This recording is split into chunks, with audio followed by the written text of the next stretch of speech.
Welcome back to the Dog Bowl food truck. Let me just crack open a fresh can here. There we go. Ooh. Don't think my tail's gonna be a good spot to put this. Just gonna set that on the edge there. Nope, nope, too close to the edge. There we go. So where we last left off, we were having Carl's early birthday party, and basically Carl wasn't vibing with it and didn't like being the center of attention and was having an issue, but nobody really paid attention or cared. Chase kind of cares, but, I feel like a lot of that is not good enough. Not gonna lie, it's not good enough. So, Carl kind of finds his moment and wanders away from the party. And as a result, he goes up and starts smoking a joint. We find him, and Jenna comes out and explodes on him. And mind you, I fully am one of those people who believes that once you hit 7 digits in a bank account, you become less human. Like, for the rich, I don't care.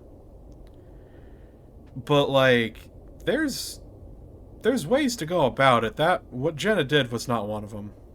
That ain't it, Chief. Like, that ain't it, Chief. But, moving on, I guess. We have Carl recovering from having the joint taken out of his hand and flicked in his face.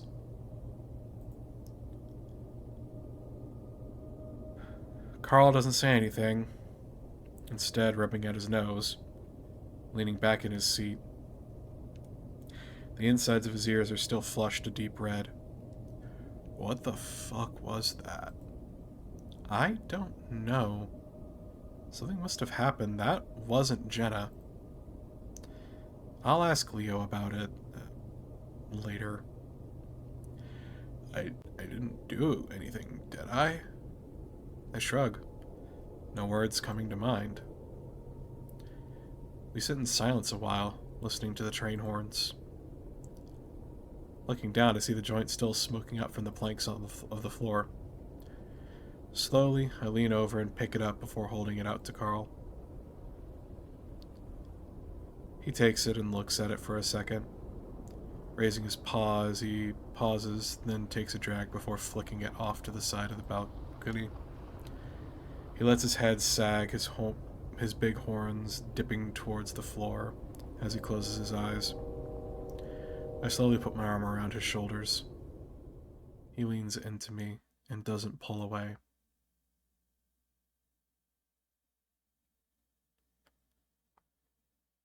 Oh, are we gonna stay the night at Carl's again?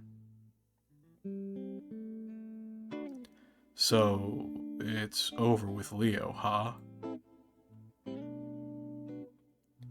Carl waves his controller around like it's gonna help him avoid my 3-spike throw, almost knocking over his beer bottle. It hits him anyway, and he gives a little grunt of annoyance. I grin and consider letting up on him because he's clearly drunk. Seems that way. He hasn't really talked to me much since I got here. I'll leave out the part that's probably my fault. Carl lets out a weird little as I punch his character, as if he were the one getting punched instead. Well, that sucks. Does it suck? He's looking intently at the screen. Still, I get the feeling he's not paying full attention because it's getting easier and easier to nail his character with my combos. I don't really know yet. It's been 3 years. Maybe it just hasn't kicked in yet? Takes that long to kick in for you? When Tanya dumped me, I felt like I couldn't get out of bed for a week. Oh, God. I remember that. back in high school when we were both 16. Didn't she get you into pot? Carl lets out a snort again as I flip kick his demon character in the chin. Yep, and thanks Satan for it. I don't know how else I would have gotten over her. Anyway, not to be a dick, but you're better for it. He surprises me with a spin kick that sends my Angel Wolf character flying across the screen. I'm sorry, we have a Demon and Angel Wolf character? I have a really, really good friend who has two characters that I am down bad for. Like, the GPG community knows how down bad I am for Jet and Melvin and Valerian. Y'all don't know nothing about how down bad I can be for someone. these two characters poking fingers together, just woo. Also, I notice there's been recurring themes going on in this game that interest me. The anchor, the friend group's past, very obviously not being resolved, the town of Echo itself dying and decaying, and the train, and now this is the second, maybe third time angels and demons have come up. Like, it feels like they're setting something up, I just don't have all the pieces yet. So I'm curious. I'm curious what this is gonna be, because it's like cinematography. It's like cinematography. If you see a character watching TV, what they're watching is important. Whether it's foreshadowing for the rest of the movie, or information, or it's just to show that the dad is so drunk, so deadbeat, he's literally choosing to ignore a crying child in favor of watching the weather. It all depends on what it is and whatnot. So I'm curious what this angel and demon fight is representative of for the greater narrative.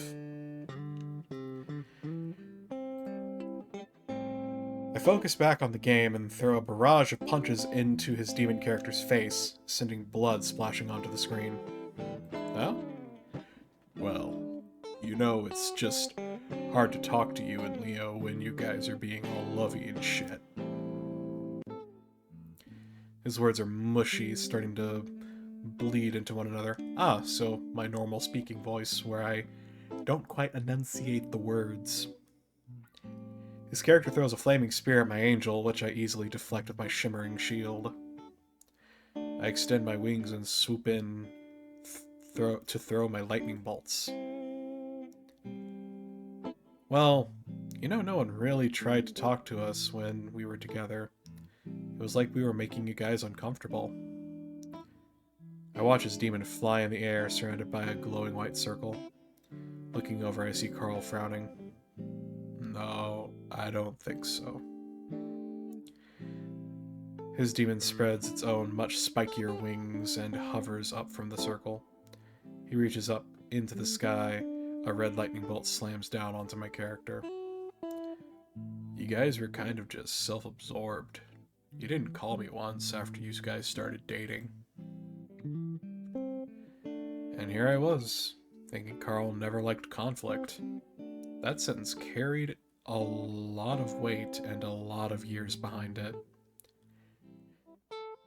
I'm not about to argue with him, though, especially after what happened with Jenna. That lightning bolt was it for my wolf angel, and his demon flies up to the screen and flips us off as a winner is displayed. Well, there was college. Carl stretches, leaning back in the giant beanbag chair we're sitting on. I don't remember much of college anymore. He lays back in the chair and looks over at me. By the way, I have a job interview on Friday. My eyes widen. Don't act so surprised, asshole. He hangs on the last words with a lisp. You're drunk, but that's awesome. Where at? A print shop. Be a production assistant. Well, that sounds decent. Yeah. Parents told me they'd buy me a car to get there.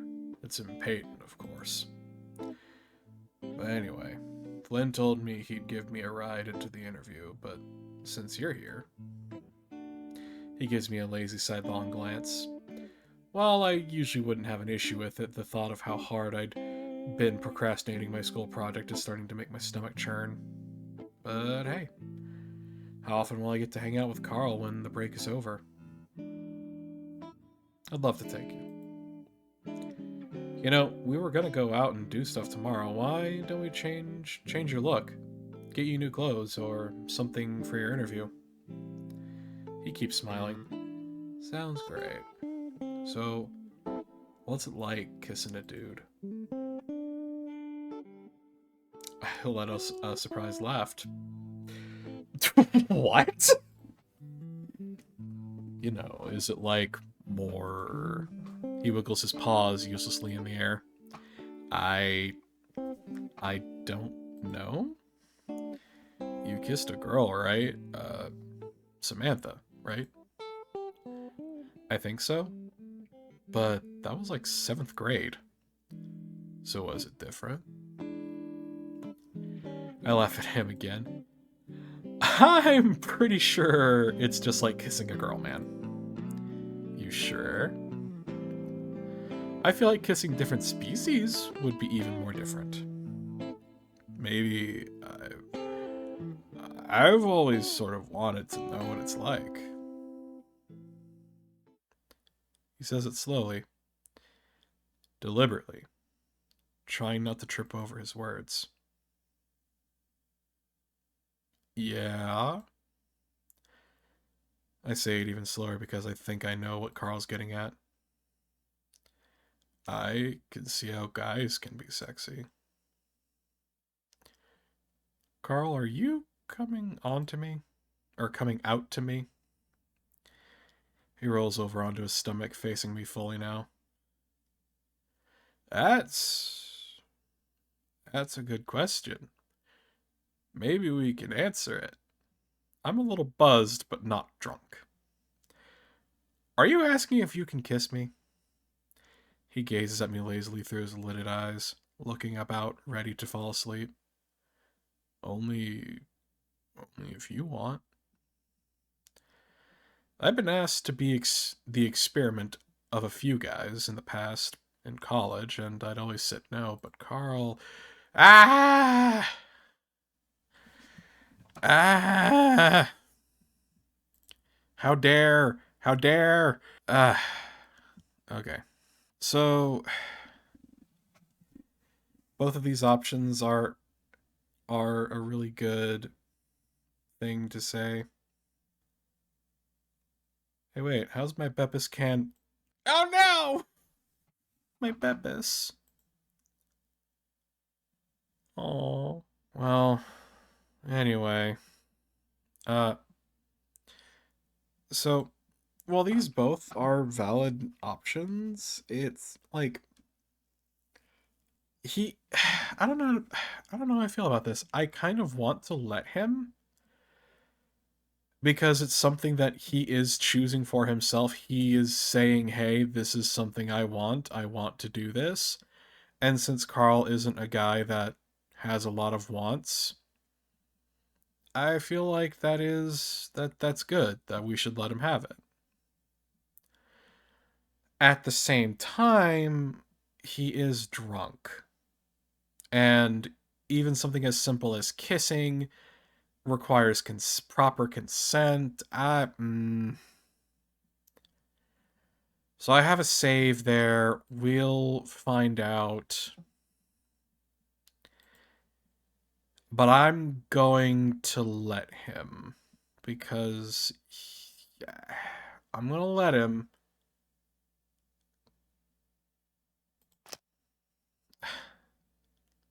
If you want. Carl's eyes widen slightly, then he slowly gets to his hands and knees and crawls towards me. I was gonna stand up, but it looks like he wants to do this on the beanbag. Um, I lean back in the beanbag, sinking into it a bit more. Carl kneels at my feet, looking unsure. Is this right? Yeah, do you want me to stay? Just before I know it, he's crawled up on top of me. His presence is heavy and warm, and I lean back, feeling myself get hard despite the awkwardness of it all. He looks down at me into my eyes, and I feel myself blush.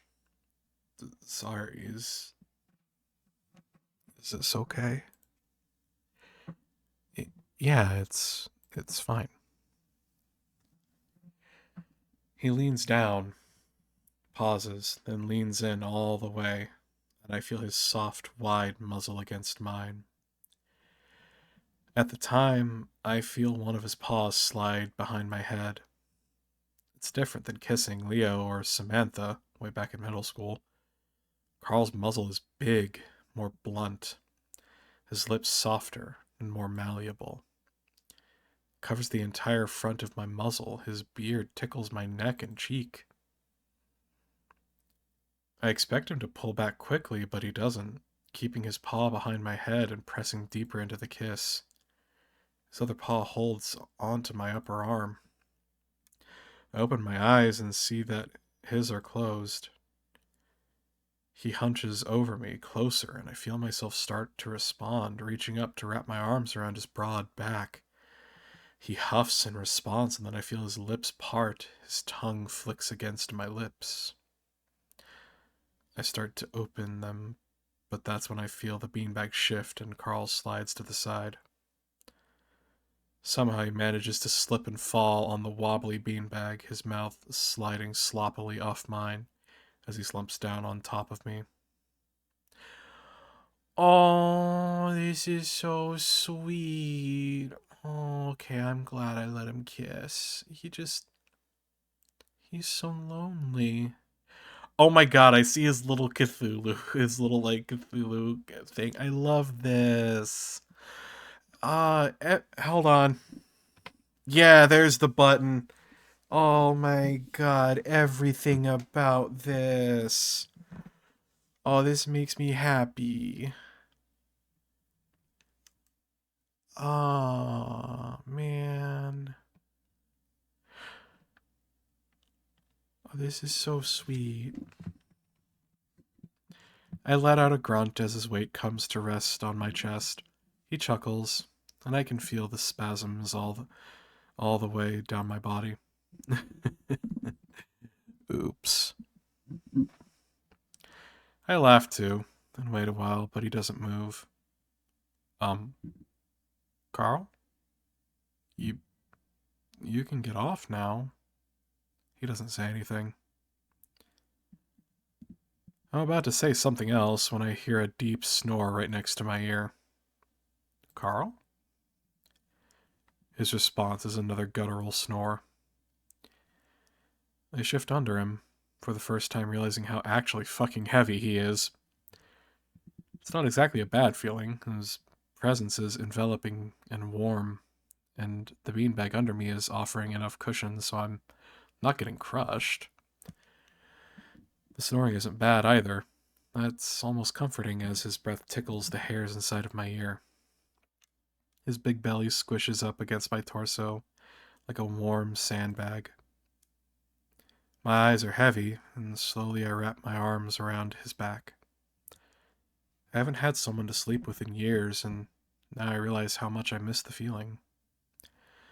Slowly, the dim lights in Carl's room fade out as I fall asleep to his comforting rhythmic snores.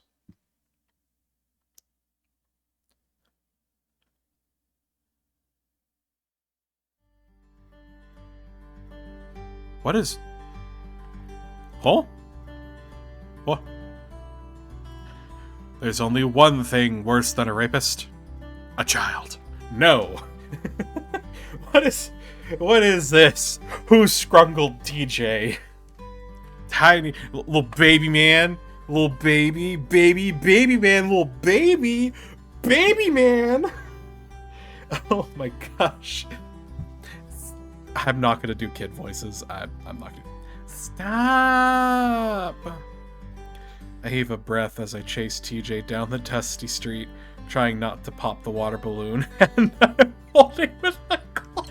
You always chase me! TJ's whining again, but I don't care. He's always the funniest one to hit. His crazy speed made it all the more rewarding. Even though he's a grade lower, he could outrun me easily. I could still keep up with him though, since he's running around the houses and mailboxes. My 4th grade brain is easily able to figure out ways to cut him off. It's not long before I have him backed up against the back of Bentley's trailer home. He does a stupid dance where he's running back and forth, covering his head. Stop! I stick my tongue out the side of my muzzle, following him back and forth with the balloon I have cocked behind my head. Hold still! No! He finally curls up into a ball against the house, crouching in the dirt with his blue swim trunks. I stop. Well, it's no fun if you're not going to try to run. He looks up at me between his fingers. You always throw it too hard. Well, if you... He suddenly darts to the right, but I'm ready, hurling the balloon right at his back. It doesn't explode though, instead smacking against his spotted back with a wet splat. Oh. Ow! He skids to a stop, then immediately bends and scoops up the balloon, grinning at how the tables have turned. Uh-oh. I start jogging backwards as TJ heaves back with the balloon, but I don't have anything to worry about. In his excitement, he grips the balloon too hard, and I can see how his claws dimple the rubber before it explodes mid-throw. Water showers his head, and dust kicks up as dark spots speckle the ground, just like his fur, I think. He gasps, the way cats do whenever they get water on them, and I point and laugh. I can tell he's deciding whether or not to sulk and cry, and I hold my breath because I don't want the game to end. I think I win him over because he smiles and starts to laugh too. It always happens to me. Well, don't hold it so hard. I wasn't! Yeah, you were. I saw... I see TJ's ears perk, and he looks over towards the front of the house. What? That's when I hear it too. Doing with those water balloons. Don't touch me. I'm not touching you, just give me the fucking balloons.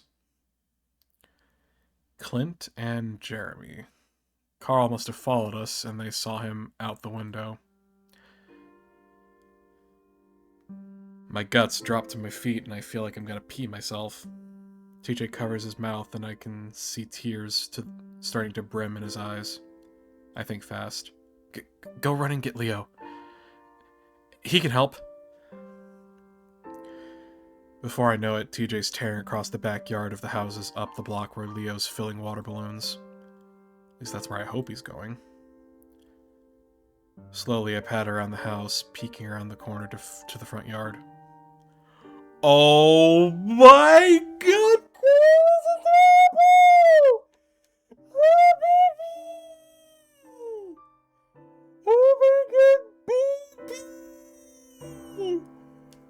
Get this text block out of my way. Oh my god, he's adorable. I love him. Oh, this tiny little man. Look at this little man. Oh, and it's got buttons on, it's got clip buttons so he can put the hood on easy and then clip it, and oh my god. Oh, he's perfect. Oh my god. Oh, no. I'm sorry. I'm one of those gay guys that really loves cute things, okay? Oh, Carl Carl stands with his fists clenched, staring hard, trying to look defiant, but I can tell he's terrified. Multicolored water balloons are scattered around his hooves. He must have been carrying them all in his white tank top. He always wore a shirt when we did water games. What's the matter, cunt face? We're not gonna hurt ya. Right. Jeremy laughs stupidly at Clint and bends down to pick up a purple water balloon. Clint starts circling around Carl and the ram follows him with his muzzle, nostrils flaring. As he's looking the other way, Jeremy throws the water balloon right in Carl's face. Following the smack of rubber on muzzle, the balloon explodes, showering all three of them in water. Carl whimpers and covers his face. I grip the side of the house, knowing I should do something, but my legs aren't moving. Leave me alone. Carl's doing a good job of not crying, but he's about to. Hey, we're just playing. Clint leans down to pick up another water balloon. That's when Carl makes a break for it, dodging around the bent-over Clint towards the street. Clint's too fast, though, and the ring-tailed cat instantly reaches out and catches Carl by one of his horns. Oh, no. He rides him for a second, jumping on Carl's back before using his long tail to trip the ram up. Carl lands on his stomach with a loud grunt as Clint sits on his back, holding onto his horns.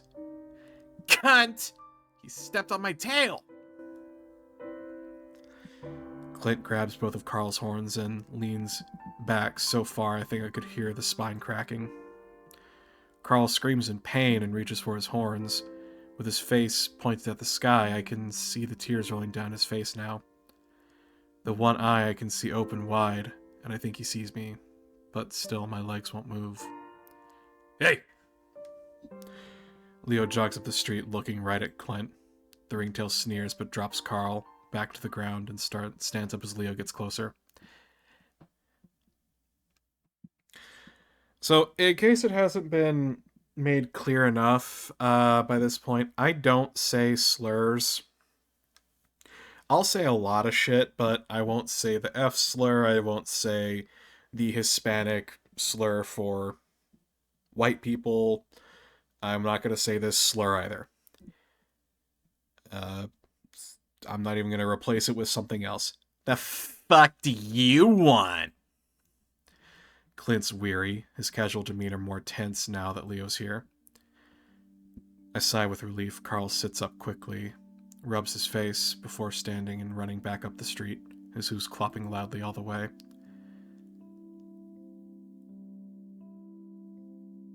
Leo doesn't even look at him, his eyes on Clint.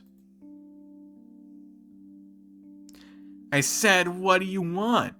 You no understand? Honestly, Leo might not have understood. He'd only been here less than a year. Still, Leo doesn't say anything, his jaw working, and I wonder if he's imagining chewing on Clint's neck. You're fucking crazy. Let's go, Jeremy. Clint is afraid of Leo, and he'd left us alone ever since the wolf had moved in, at least for the most part.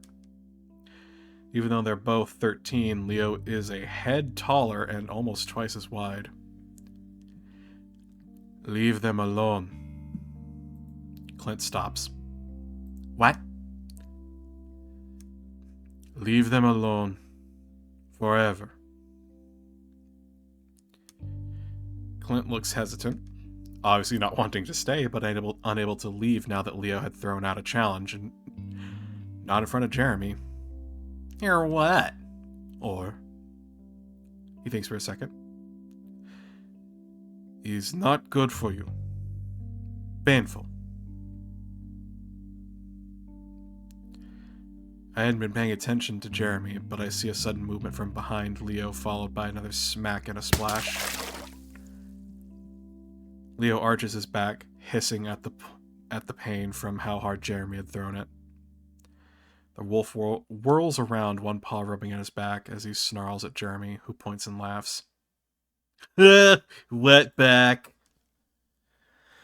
He doesn't see Clint running at him from behind. Leo!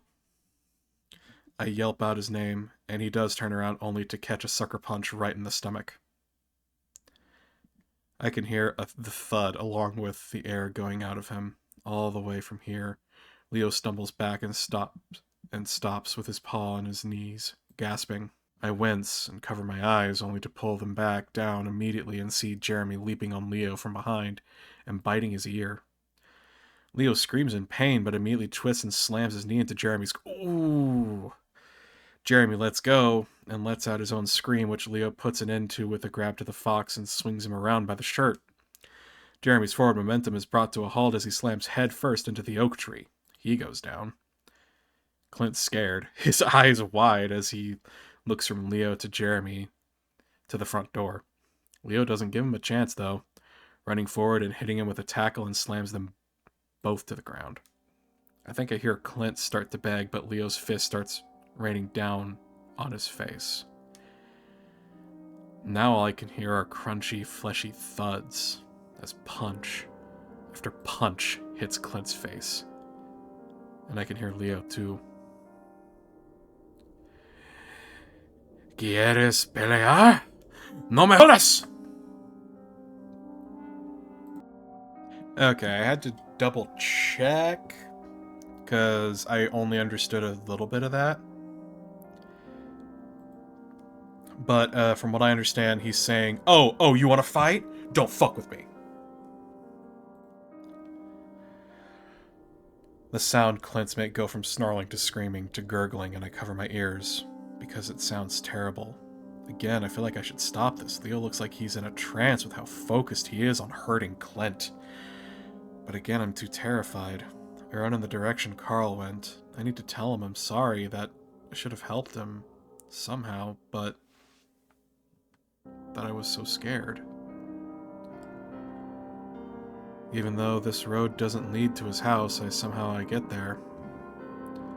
The sky is red and orange, even though it was noon just a few minutes ago. For some reason, Carl's house is bigger, much bigger than it should be. The architecture is pointier, different. I walk around it, slowly, looking for Carl. Looking down, I see hoof prints. They're too big to be Carl's, but I follow them anyway. They lead around the back of the house, right up to a wooden set of cellar doors. I reach out to them, even though I feel something terrible welling up inside my stomach. I pull on them, but they're stuck, as if welded shut somehow.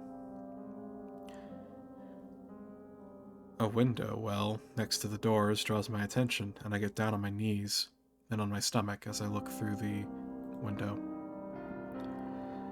There are little clear spots on the glass, little paw prints breaking through a thin layer of old dust. The paw prints of children. The room is almost pitch black, but the red light behind me illuminated some of the cement ground through the windows. Behind the paw prints, I see something long and spindly crawl across the ground.